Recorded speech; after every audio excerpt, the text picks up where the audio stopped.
dreamer, inspired, empowered believer, where dreams come alive and visions brought to life, building an empire for generations to come, discovering you in a whole new light, led into a purpose beyond you, beyond you, beyond you.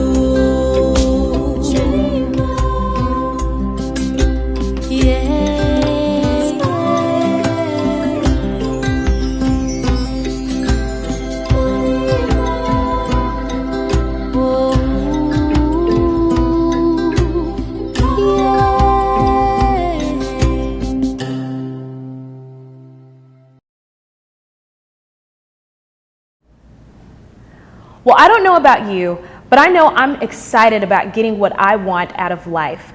And I'm not talking about a get what you want, when you want, how you want it in a selfish way.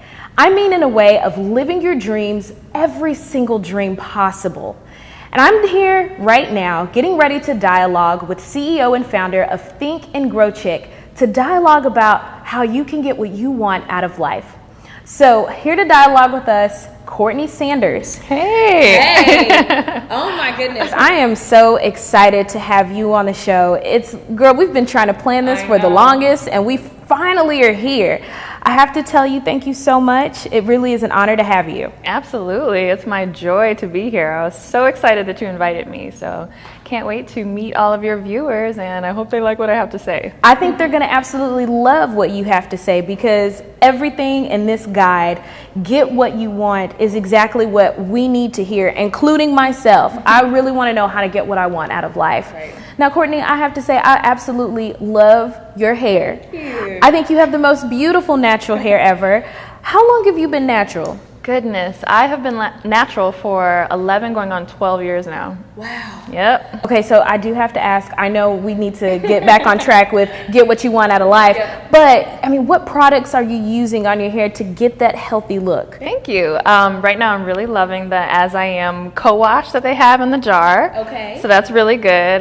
So good, in fact, that I even got my husband hooked on it. So now we fight for who used the last of it. Okay, so the As I Am co-wash. Yes. Okay. The brand is As I Am, and the co-wash is their product. Okay. And then I love Kinky Curly's products, so their leave-in conditioner and their hair gel, and it just helps keep my curls in place and all defined. All right, well, look, you just got some tips on how to get some nice healthy hair, but I guess we'll go ahead and get back to the real reason why we're here dialoguing, which is the Get What You Want Ultimate Guide, figuring out getting what you want in life. Yes. Okay, so you have a brand, it's called Think and Grow Chic. Mm-hmm. So tell me how you exactly got to the Think and Grow Chic brand. So Think and Grow Chic came about almost as an accident. Well, no, I'll say exactly as an accident. I didn't plan on doing this, but what happened was in college, I went to school on a full ride for chemical engineering. And so growing up in the Motor City, Detroit, I was somewhat groomed to be an engineer because I always displayed a really great aptitude for math and science. However, it didn't take long for me to arrive on the college campus and realize that this is not really what I wanted to do with my life. No shade thrown to engineers. I'm so happy that we have them. The building is standing up because engineers are good at their job. But I just knew that even though I did have a mind for that kind of work, there was something else inside of me that I just really wanted to unleash on the world, but I wasn't sure the best vehicle to do that. So I did a lot of soul searching my first year in college, and I actually stumbled upon Lisa Price, who is the owner of Carol's Daughter. She came to the business school one day to share her story about how she started the Carol's Daughter natural hair brand. So it's funny that you asked me about natural hair. Okay, so natural hair is a little bit of your story and how we got into Think and Grow Chic. Okay, continue. So I actually probably should have been at class, or at least on the engineering side of the campus, but I somewhat felt that business was going to be my call, but I wasn't sure what that looked like. So I just was always drawn to the business school and the business students, and I was always kind of hanging around at their events. So this particular day, Lisa Price came to the the business school. She's sharing her insight about how she started Carol's Daughter, and just hearing her share even the trials and tribulations just really lit something up inside of me where I said, oh my goodness, this is what I want to do with my life. I want to start my own business and live this free life as an entrepreneur who's doing something incredible for the world. So I teamed up with a chemistry major, and we decided that we didn't know what other business we could start, so we just said, well, we're going to do a natural hair care company. So I would run around on campus trying to sell these natural hair products, and I quit going to my classes in engineering, and that didn't fare well. So while I encourage everybody to definitely go for entrepreneurship, do it responsibly. I was 19 at the time, and was too embarrassed to tell my parents that this wasn't the path that I wanted to do. So I kind of did it the childish way and just quit showing up to class. So needless to say, I ended up losing my scholarship. I had to figure out a way to hustle up some money to continue my college education. And so I got the bright idea that I would take out credit cards in order to build some credit so I could get some loans. That did not work out so well. So by the time I was 20, I ended up maxing out 3 different credit cards. I still was unable to pay for school. I lost my scholarship, and I was really stuck. I was at a crossroads of, was I going to be able to finish my education, and what about my dreams of building a business?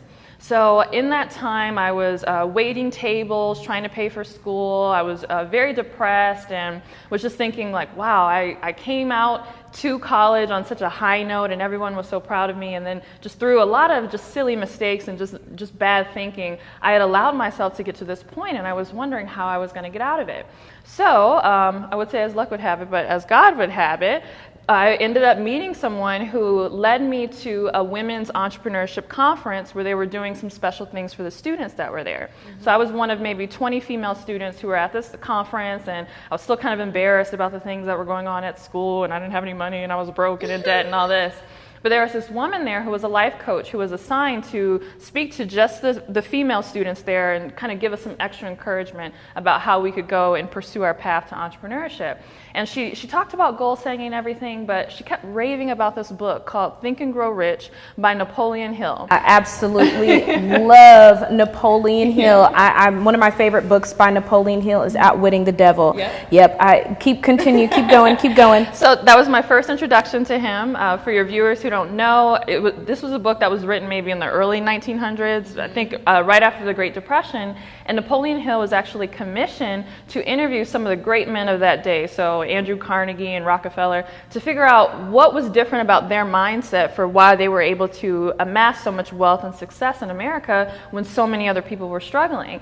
And so this life coach was telling us that this book personally changed her life, and she recommended that we go home and read it and start to apply it to our own lives. So this was just what I needed to hear, because I was at such a low place. I'm like, look, I'll take any path to success because I need it right now. So I'll never forget, I go home, I check the book out the library because I couldn't even afford to buy it. And in the second chapter, on the second page, Napoleon Hill, the author, outlines 6 steps that he says that you need to do if you want to think and grow rich. And while at the time, riches and wealth seemed somewhat attractive, I was more concerned about thinking and growing back into school, thinking and growing my grades up, thinking and growing this business. And as I was thinking that, I was like, you know what? This process that he outlines is something that I can apply to every area of my life, not just necessarily becoming wealthy or getting rich. And so the steps that he outlined were things like have a vision, have a definite purpose for what you want in life. Decide what you're going to give up in exchange for what you say you want, because it's not enough for you to just want something. You're going to have to sacrifice something. Make sure that you tell yourself what your goal is 3 times a day, once in the morning, once in the afternoon, once in the evening. So all these steps that may seem basic, looking back on it, but for me as a 20, maybe 21-year-old, that was the first time anyone ever introduced the goal-setting process to me. And I knew that this was my ticket to get out of all the mess that I had put myself in and really start to recreate the success that I really wanted in my life. So I said, all right, I'm going to apply this everywhere. So I'm going to apply it to my grades and GPA. I'm going to apply it to my credit card debt and getting all that taken care of. I'm going to apply it to my hair even, Absolutely. Yeah, I wanted to grow my hair natural and long and all that, and I said, well, I'm going to apply this process to it. And so this was around 2009, and blogging was just starting to get big, and I said, well, I don't know much about blogging, but I think maybe if I become the Think and Grow Chick, that's it. I'll do that. So that's when the big light bulb goes off of Think and Grow Chic. Right. Okay. I'll create a website, and hopefully I'll get a handful of readers who can just listen to my story and watch me as I do this journey of goal setting, and maybe they'll just keep me accountable. That's really all I wanted, was just for someone on the internet somewhere to just watch what I was doing and keep me accountable to the things that I said that I was going to do. So lo and behold, Think and Grow Chic has been around for like 6 years now, and it's completely morphed from just almost a personal goal-setting diary of mine to really a community of ambitious women, of spirit-minded women, of passionate, purpose-driven women who want to do something greater with their lives. And I'm just honored that I could be a vessel to even bring this information to so many people. So you have figured out that this is your calling. You're leading women into entrepreneurship by teaching them principles of goal setting. Yes. And you, of course, obviously Napoleon Hill played an intricate role in your life, getting his books and now having your brand Think and Grow Chic. So this is your calling. This is your ministry. I love it. And you are a woman of God, so I love having people on the show that are men and women of God to let the other community of Christians know that we can be successful, So let's get into Get What You Want. Okay. I absolutely love everything that was inside of this guidebook because it really helped me. And I think it goes into really having a vision. So there were 3 key things, which, by the way, I think everyone needs to make sure they get this guidebook. And by the end of the show, I'm pretty sure you'll be getting it. The first 3 things that you talk about is discovering what you want, visualizing what you want, getting what you want, and then go forth and get what you want. So let's just start with the discovering what you want. Yes. Do you feel that this is something that everyone needs to do before they can even launch into living their dreams? Absolutely. And this was big for me because I knew, of course, that I wanted to graduate school and I wanted to be successful, but I was not clear on what that was. And while I love my parents and, the things that they saw in me, to their knowledge, they said, okay, you should be an engineer because you're displaying this kind of talent. But I think, as we get older, we get away from our parents or just anyone who is necessarily telling us what we should do, it's really important that we filter that information through our own self-knowledge about who we are to ourselves and what we ultimately want to do. And I was fortunate enough, even though I did it in an immature way, to kind of in a roundabout way find out what I was supposed to be doing. But I see a lot of people, and a lot of women especially, still remain under the bondage of expectations from other people. And so I knew if I was going to do this workbook that it was really important before I unleashed the goal-setting process on everybody and had people running out to do things, that we first got clear on, well, what is it that you want to do? What is it that you want? Not what your mom wants, not what your dad wants, not what your best friend. What is it that you want for yourself, your life? What is God calling you to do? What's that vision? And then once we discover that, then I can create a goal-setting pathway for you in order to achieve it. But deciding that is first and foremost. So that's the first thing. We have to discover, we as women, it's important for us to discover what it is that we want, because it has to be definite. It has to be clear. And then the next thing that you go into is visualizing it. I think there was something so key that you say in the book, and it reminded me of a really good story of a friend of mine. Let me find it here. You basically were going into writing down the vision. If you can't see it, then you're not going to believe it. It's pretty much impossible. It reminded me of the verse in Habakkuk chapter 2, verse 3. Write it down, make the vision plain and clear so that those who see it may run with it. And so I guess once you discover who you are, or once you discover what it is that you want to do, now we have to have that vision. And with this guidebook or this workbook, you actually give us steps in writing down the vision and making a map that we can follow. So elaborate a little bit more on this vision. Yes, so I have some exercises in here to help you discover it, and it's a lot of fun, I think, and it's truly based on my own experiences. The part that you're talking about was based on where I had to get clear with myself and say, okay, what do I have in my life that I don't want? That's typically the first lead that you have to what it is that you don't want. So a lot of people get caught up on, I don't know what I want to do with my life, et cetera, but I'm pretty sure that you're probably experiencing some things that you don't want. So take that as a gift and as a sign of this is the direction that I need to be moving away from in my life. So once you start to discover the things that you don't want and you get really clear about that, then you have to believe, and that's why I say believe and write it down. You have to believe that you can have a life that is free of these things that you don't want. Like it's possible for you to live a life that you don't have to experience these things if you don't want to. You can create something better for yourself. Absolutely. And so we've discovered we're now visualizing, making the vision plain and clear. And now the next thing is taking action. So that's like the third step. I love the step-by-step books. I mean, it helps so much because a lot of people are always wanting to know the how. And the thing is, some people don't pursue their dreams because the thing is they're thinking that, well, I think about it all the time, but I don't know what steps to take to actually make it happen. And so now that we've discovered, now that we have a clear vision, we've written those things down, now you begin to take us into, all right, what does my perfect day look like? All right, so elaborate a little bit more on having the perfect day or writing down everything that's been now definite in our vision. So again, I love to drop almost these little breadcrumbs for people because if you say, oh, what do you want? Or, then it's like, well, I don't know. Or what's the path you need to take? Well, I can't figure that out. But everyone knows what they don't want and everyone knows what their perfect day would be. And so this is really fun because, of course, this is targeted for women. But I encourage women to think about if you had to live one day over and over again. So obviously, even the richest person in the world or the most successful person in the world is going to live different types of days, have multiple days. But if you had one perfect day that kind of encapsulated everything that you wanted for your life, what would that day look like? And I tell people to run free with that and to not be limited by their current circumstances because this perfect day is going to be the guide for the steps you need to take in order to manifest this and bring this to fruition. Girl, that is so good. So that takes us into some other things. I had a friend, and this friend, it's such a great story. He was telling me a story of him getting his green card. And he talked about the little steps that he took. He said, well, the first thing is I needed to believe. He said, I believed, so I actually made a screensaver of this thing that I wanted. And he said 6 years later, it ended up coming into fruition. And so I just think the little steps that he took and these little nuggets that you're giving us are ways to help us figure out what we want in life and how we're going to get to it.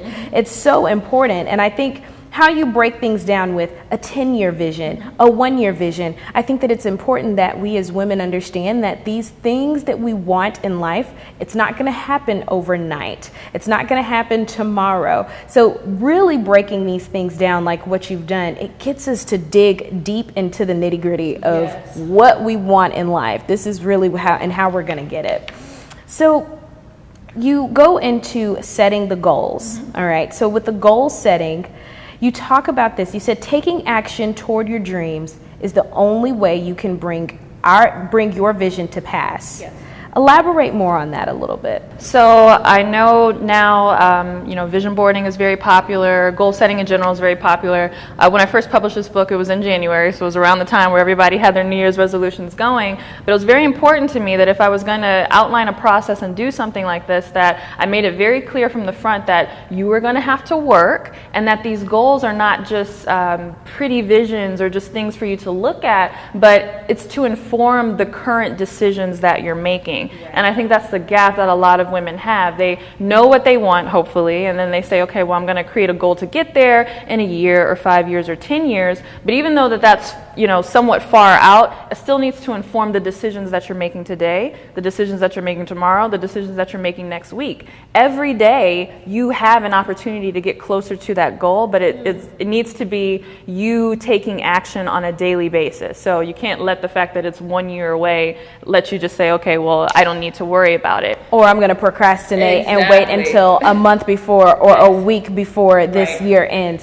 Totally get you. So that goes into getting focused on what you want. And that's I think focus is so important. And you talk about that in the workbook. So tell me what it is that you find when you're coaching a lot of people, because you are a speaker and a coach. What is it that you find is the most difficult when women have a goal in mind and they can't reach that goal because they're not focused? Why do you think most people lose their focus? I think, and this is a good thing, most people want multiple things, which is great. I want multiple things. Even when I first started thinking Grow Chic, I wanted great grades and great finances, but I wanted great hair, you know? So there's lots of different levels of the things that we want, and I think as women sometimes we have a hard time prioritizing the things that we need to focus on in the here and now, or the things that matter most, because they all seem so important. So you might have relationship goals, you might have spiritual goals, you might have all these different things.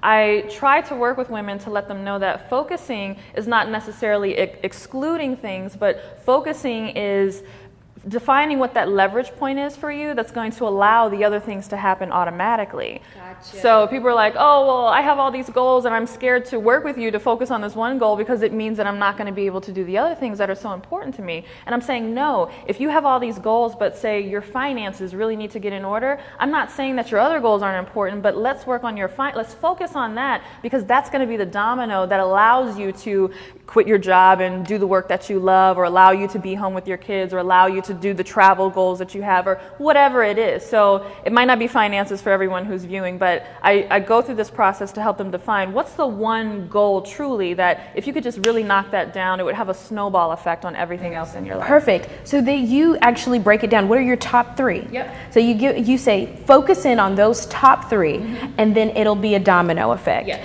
All right. So when we get the top three, you even take us a little bit further and you say, all right, why do I want this? Yes. Now, I'm really big on motive, because a lot of times we want these things and we have no idea why we want them, or our motives are wrong. And I love tying everything back into the Word of God. In James chapter 4, verses 2 and 3, it says, and even when you ask, you don't get it because your motives are all wrong. You want only what will give you pleasure.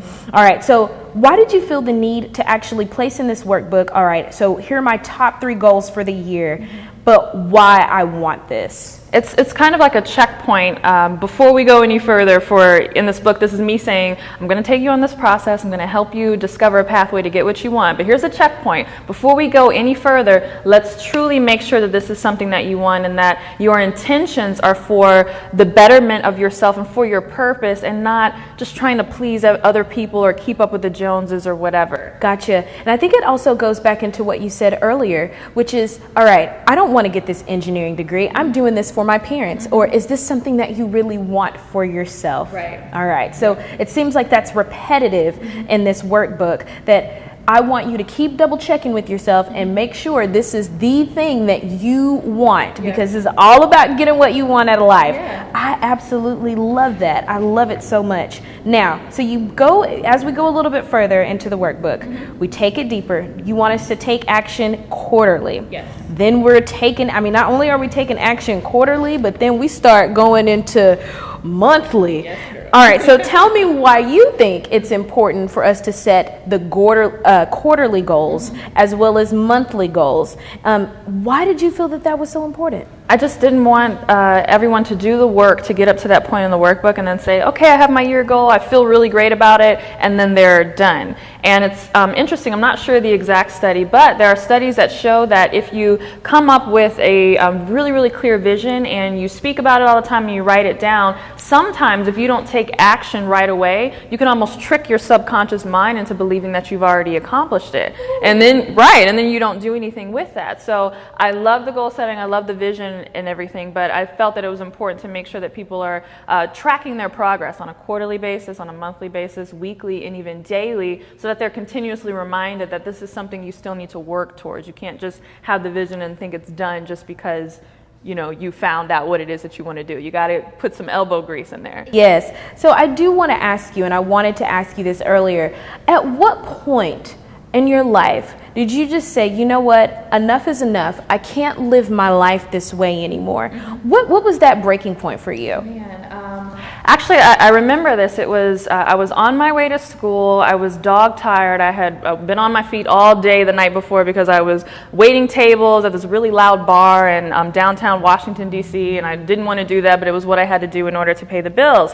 And so I wasn't making any money. I didn't have a car, and I couldn't even afford to ride the metro, so the train down there. So I was on the bus. And I remember sitting on the bus and just seeing everyone who was also very depressed. A lot of this particular bus route was on the way past a low-income hospital, and so lots of the people were they had like sores on their bodies, and they just seemed very sick, and there was just this air of just depression, and just everybody on that bus was just really broke down. And I remember looking around and saying like, wow, I've gotten to the point where I'm not like any better or different, or I'm not on a different path. I'm on the same trajectory as the people that I'm sitting on the bus with. I had opportunities, I squandered it, and now I'm literally on the bus together with everyone who is just riding in this direction of just hopelessness.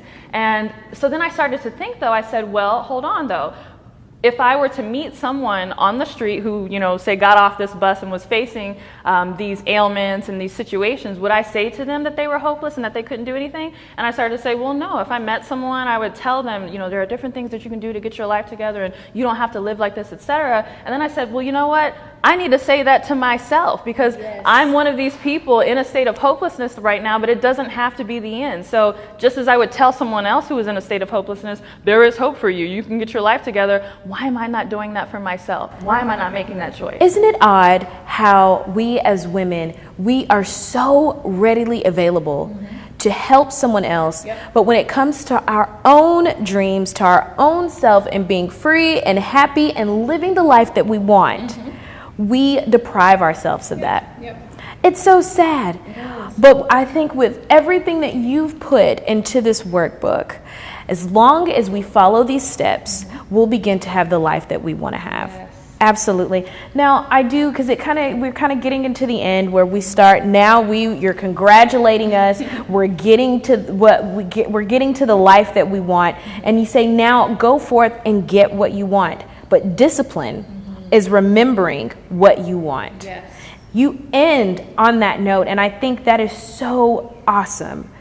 Tell me about discipline and your thoughts on it. So discipline, I think, was the secret sauce in order to really get over the hump in my own life and to get over that hurdle. So I hit rock bottom. I had this declaration where I said, you know what, I'm not going to be this hopeless person. I'm going to make a change. And I read Napoleon Hill's book, so I had the different steps that I needed to take in order to do it. But I didn't realize that in my former foolishness, I had trained myself. I had developed a taste for a lack of self-discipline. So all the things that I was doing that brought all the chaos into my life, I tell people it's a lot like a muscle. If you continuously engage in certain behaviors, even when you mentally make the decision that you don't want to do that anymore, you're going to have to work a little harder in order to get your habits on board, because what you habitually do really starts to kind of get ingrained in your mind. So this quote of discipline is remembering what you want. For myself, it was very difficult. It's no more difficult than someone who needs to maybe quit smoking cigarettes or getting outside of a different addiction. I had an addiction to a lack of discipline and mediocrity and all these negative things. And so as I was changing my path, I had to work really hard to remind myself, nope, this is what I want. Even though my old habits, want to take me in this direction, I need to remember what I want and train my body and discipline myself to do the things that I need to do. Absolutely. And as I love how we ended on discipline, but then you leave us with some productivity tips. Yes. It says, plan your tomorrow tonight, do the hard stuff first, and beat procrastination with the 10-minute rule. Yeah. Now, these are some nuggets that I love, and I think we don't have the time, unfortunately, to read every single thing here, but this one was my favorite. Planning out the next day's to-do list right before you go to bed is a great habit to get into.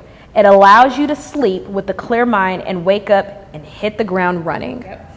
All right, so you have given us some great tips, and I want to thank you so much for providing all of these tools to us and recommending resources and giving us reminders that we can, as women and even men, live the life that we want to live. So I do have a surprise giveaway. Okay. Courtney has been so generous to give 2 lucky winners a copy of the Get What You Want workbook. If you'd like a chance to win a copy of the Get What You Want workbook by Courtney Sanders, all you need to do is follow me, Jessica Chinyelu, and also follow Courtney Sanders at Think and Grow Chic. And you'll tag us in a photo and use the hashtag Get What You Want. I'll also put the description on the YouTube channel so that way all of you will be able to get your chance to win a copy of the workbook. This has been such an awesome episode. Thank you once again, Courtney. Thank you for having me. This was so much fun. Thank you. Thank God we were finally able to make it happen. Seriously, it's been ages since we were trying to get this going. But thank you all so much for tuning in. It's been a pleasure. I hope that all of you will like, subscribe, and join us for the next episode of Dialogue.